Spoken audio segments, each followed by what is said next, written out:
First, it's monster time. We started Monday's programme with monsters on film, but today they're here in the flesh.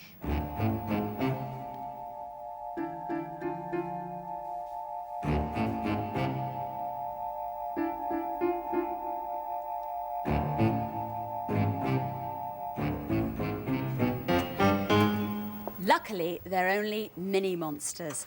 Now, you can see that this one is only about as big as my hand, and he doesn't bite, so I'm perfectly safe. And in fact, he's a chameleon, and we've got 2 chameleons in the studio today, and they've been brought by their owner, Jamie Cansdale, who is George Cansdale's grandson. Welcome both. Thank you George, very much. are chameleons members of the lizard family? Yes, they are, but a very distinct branch of that family. Carnivorous, that means they eat meat from flies through grasshoppers up to mice. Can you get chameleons of all different shapes and sizes, Jamie? Yes. You can get ones with horns, and some species, only the male ones have horns. Yes. Are there any other differences? Do they change shape at all? Yes, they change shape. When they're puffing themselves up to warn away other chameleons. Is that outwards or upwards? Well, they sometimes blow themselves up.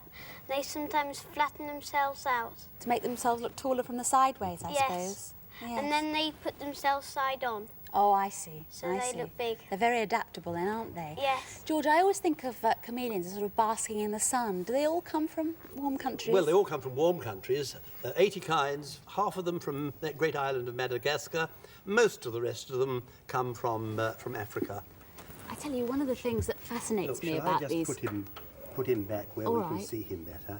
Come along. He's all right there. Come Look at along. that tail going round. Their eyes fascinate me, George. Their eyes, they're like sort of upturned shells with holes in the I'm end. going to put him up on this branch over here. There he goes. And promptly comes down again. Yeah. They can move fast, can't they? They can indeed. What about these eyes, though? Well, they're quite independent. One wanders around one side, one the other. Does that mean they register 2 different pictures? Well, as far as we know. But then the day comes when they want to feed, and they've got to see accurately for that. And so... What are you holding in front of him? I'm holding a dead cricket. Now, he spotted it. Oh! Did you see what happened? That was so fast.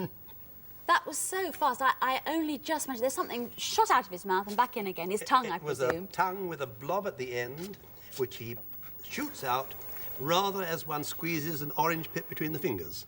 How does the prey stay on the end of the tongue, though? It's sticky. Now, you wouldn't be hungry again, would you? Watch the eyes come round in front. Can you manage it? Has he digested the first one yet? Not quite. Maybe not. No, I think, after all, it was quite a big mouthful. It was, wasn't it? He gulped it down very quickly, though. Look at the way he's gripping onto that twig with his tail. Well, it's as good as a fifth leg. Those feet are curious as well. I think they look extraordinary, like pairs of pincers. 2 claws on one side, 3 on the other. Dead useful having a tail you can use as a 5th foot, though, Indeed. isn't it? Can you see this little one up on the top here, the male? He's sort of taken a proper hitch round his. He's got a clove hitch. Great stage manager. Yes, indeed. George, about the myth, or is it a myth, that chameleons can change colour according to whatever background you put them against? Would they go green and white if you put them against Pete's suit, for example? No, they do change somewhat to help in camouflage, but mostly it's a matter of mood. When they get furious, if they feel threatened, if they want to threaten something else, then they can change shape and change colour. But why not try, Can we have Sarah? a go with this scarf? This is a sort of mottled green and brown colour.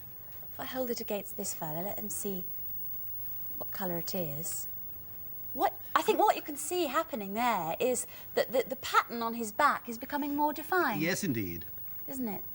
And by the way, Sarah, he's got... The colour change is rather like in a colour film. They've got colour spots of all kinds all over, and they sort of let some show and let some not show, and so get the pattern and the colour. Do you think I could put him on my hand now? Pick him up by all means. Let him walk onto you. Spread your fingers a little bit so you can get a hold. I'll pretend to be a tree or branch. That's right.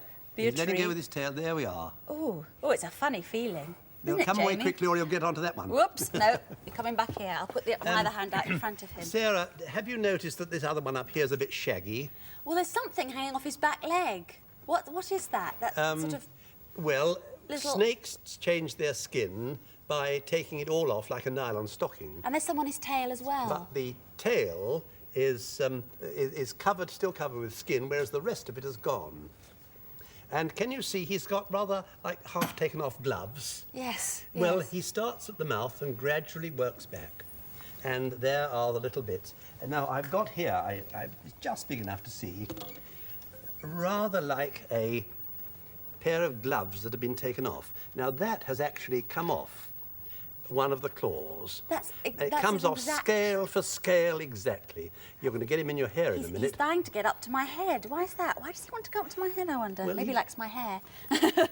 He tends to climb rather than go down. Cool. Now, how do people feel about these in their own country?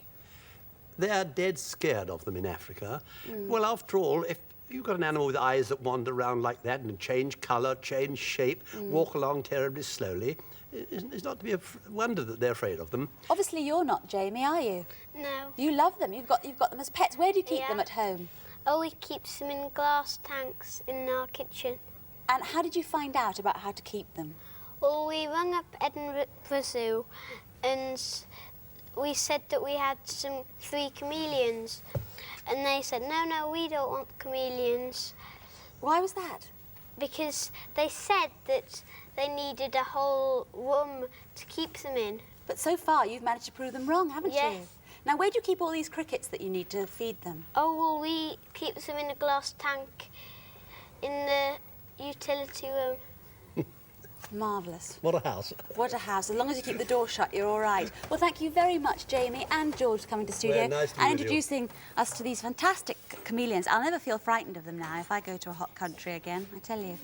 Now, of the 80 species of chameleon, many of them come from Commonwealth countries. And if your geography is a bit hazy about where the Commonwealth countries are, perhaps this particular album could sort you out.